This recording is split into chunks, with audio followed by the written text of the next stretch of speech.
Hello friends, welcome to Nila's healthy recipes. இன்றைக்கி நம்ம சேனலில் சிக்கன் 65 செய்கிற மாதிரியே நம்ம மீல் மேக்கர், அதாவது சோயா வச்சு 65 எப்படி பண்ணலான்னு பார்க்கலாம். இது நம்ம சாயங்காலத்தில் ஸ்நாக்ஸாக வச்சு சாப்பிடவும் ரொம்ப டேஸ்ட்டாக இருக்கும். அப்படி இல்லைனா ரசம் சாதம், சாம்பார் சாதம் இந்த மாதிரி எது கூட வச்சு சாப்பிட்டாலும் ரொம்ப டேஸ்ட்டாக இருக்கும். வாங்க இந்த கிறிஸ்பியான டேஸ்டியான சோயா 65 எப்படி பண்ணலான்னு பார்க்கலாம். ஒரு அகலமான பாத்திரத்தில் கொஞ்சம் தண்ணி ஊற்றி நல்லா கொதிக்க வச்சுக்கோங்க. தண்ணி நல்லா கொதித்ததும் இதில் 2 கப் அளவுக்கு சோயாவை சேர்த்துக்கோங்க. இது வந்து 100 கிராம். இப்போ இதை வந்து நல்லா கலந்து விட்டுட்டு ஸ்டவ் வந்து ஆஃப் பண்ணிடுங்க. ஸ்டவ் ஆஃப் பண்ணிவிட்டு இதை வந்து மூடி வச்சிடலாம். ஒரு 10 நிமிஷம் அப்படியே நல்லா ஊறட்டும். இப்போ 10 நிமிஷம் ஆயிடுச்சு. பாருங்கள், சோயாலாம் நல்லா பெருசாகிடுச்சு. இப்போ இந்த சுடு தண்ணியை வந்து கீழே கொட்டிட்டு சாதாரண தண்ணி வந்து பாத்திரத்தில் எடுத்துக்கிடலாம். இப்போ இதில் வந்து எடுத்து வச்சுருக்கிற சோயா வந்து போட்டுருங்க. இப்போ இதில் உள்ள தண்ணி எல்லாத்தையும் நல்லா புழிஞ்சி ஒரு பாத்திரத்தில் தனியாக எடுத்துருங்க.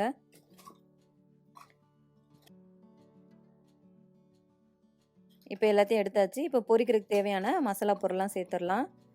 இதில் வந்து தேவையான அளவுக்கு உப்பு சேர்த்துக்கோங்க. அடுத்ததாக 1/2 டீஸ்பூன் அளவுக்கு மிளகு சீரக பொடி, 1/2 teaspoon garam masala, 1 table spoon அளவுக்கு கடலை மாவு, 3லேருந்து 4 டீஸ்பூன் வத்தல் பொடி, டேபிள் ஸ்பூன் அளவுக்கு காஷ்மீரி சில்லி பொடி. இது வந்து நல்லா கலர் கொடுக்கும், அதனால் சேர்த்துருக்கேன். சப்போஸ் உங்கள்கிட்ட இல்லைனாலும் சேர்க்கலனாலும் பரவாயில்ல. இது நீங்கள் சேர்க்கலன்னா மிளகாய் பொடி 1 டீஸ்பூன் எக்ஸ்ட்ரா சேர்த்துக்கோங்க. அடுத்ததாக 1 டேபிள் ஸ்பூன் அளவுக்கு அரிசி மாவு, 2 டேபிள் ஸ்பூன் சோள மாவு, அப்புறமா பாதி எலுமிச்சை பழத்தில் உள்ள சாறு வந்து நல்லா பிழிஞ்சி விட்டுருங்க. இப்போ இது எல்லாத்தையும் நல்லா கலந்து வச்சிடலாம். ஒரு 1/2 டீஸ்பூன் அளவுக்கு இஞ்சி பூண்டு பேஸ்ட்டு சேர்த்துக்கோங்க. நான் ஃபஸ்ட்டு சேர்க்க மறந்துட்டேன், அதனால் இப்போ சேர்த்துருக்கேன். நீங்கள் இது வந்து ஃபஸ்ட்டே சேர்த்துட்டு அதுக்கப்புறமா மொத்தமாக எல்லாத்தையும் சேர்த்து கலந்து வச்சுருங்க. இப்போ இதெல்லாம் நல்லா கலந்தாச்சு. இப்போ இது வந்து ஒரு 10லேருந்து 15 நிமிஷம் அப்படியே நல்லா ஊறட்டும். ஒரு கடாயில் வந்து தேவையான அளவுக்கு எண்ணெய் ஊற்றி நல்லா சூடு பண்ணிக்கோங்க. தீ வந்து மிதமான சூட்டில் இருக்கட்டும். இப்போ இதில் வந்து நம்ம ஊற வச்சிருக்கிற சோயாவை ஒன்று ஒன்றா சேர்த்துடலாம்.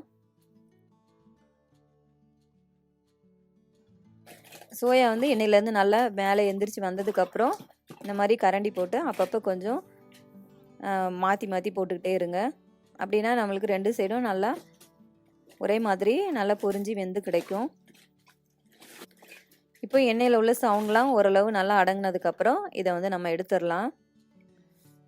பாருங்கள், நல்லா பொன்னிறமாக ரொம்ப கிறிஸ்பியாக நல்லா வெந்துருச்சு. இப்போ இதை வந்து ஒரு டிஷ்யூ பேப்பரில் எடுத்து வச்சுருங்க. இப்போ இதே எண்ணெயிலேயே கொஞ்சமாக கருவேப்பிலை போட்டு பொரிச்சு எடுத்துக்கலாம். இப்போ இதுவும் நல்லா பொரிஞ்சிருச்சு. இப்போ இதையும் வந்து நம்ம அந்த சோயா கூடயே சேர்த்துடலாம். அவ்வளோதாங்க, சூப்பராக ரெடி ஆயிடுச்சு. இது கூட கொஞ்சம் வெங்காயமும் எலுமிச்சைப்பழ சாரும் நல்லா பிழிஞ்சி விட்டுட்டு சாப்பிட்டோன்னா ரொம்ப டேஸ்ட்டாக இருக்கும். நீங்களும் உங்கள் வீட்டில் இதே மாதிரி ஒரு தடவை செஞ்சு பாருங்கள். உங்களுக்கு இந்த வீடியோ பிடிச்சிருந்துன்னா முக்கியமாக மைதா இல்லாத சீனி இல்லாத ரெசிபீஸ் பார்க்கணுன்னா என்னோடய யூடியூப் சேனலை சப்ஸ்கிரைப் பண்ணிக்கோங்க. அப்புறமா என்னோடய ஃபேஸ்புக் பேஜையும் லைக் பண்ணி ஃபாலோ பண்ணிக்கோங்க. தேங்க்யூ.